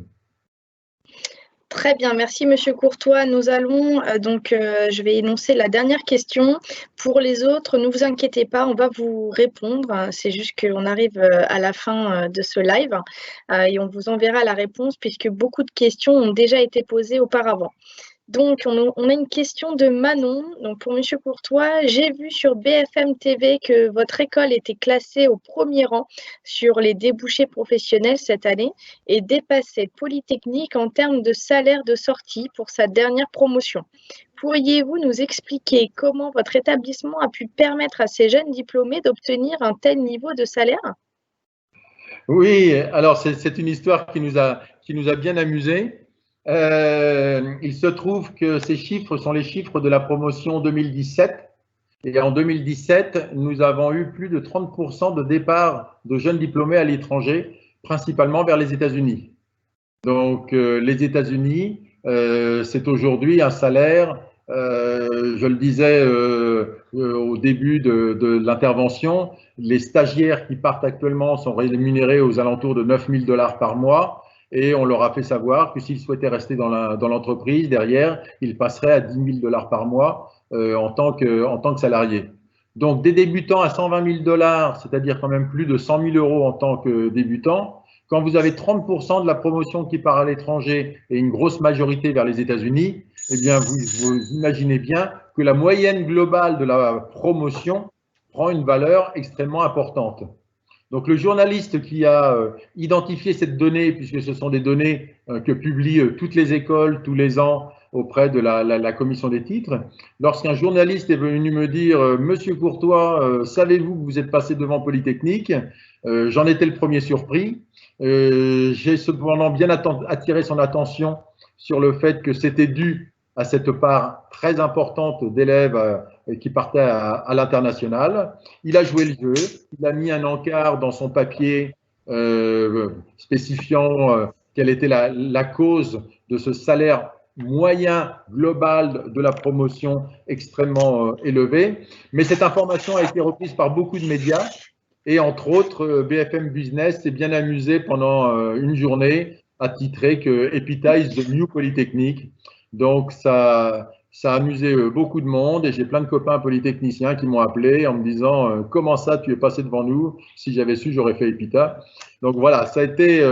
alors, ça se reproduira peut-être l'année prochaine, mais ça se reproduira peut-être pas l'année prochaine, tout simplement parce que après cette année où nous avions 30% de départ à l'international en premier job, l'année suivante, il n'était plus que 20% de départ. Peut-être d'avoir découvert Trump entre les deux, ça en a calmé un certain nombre, je ne sais pas.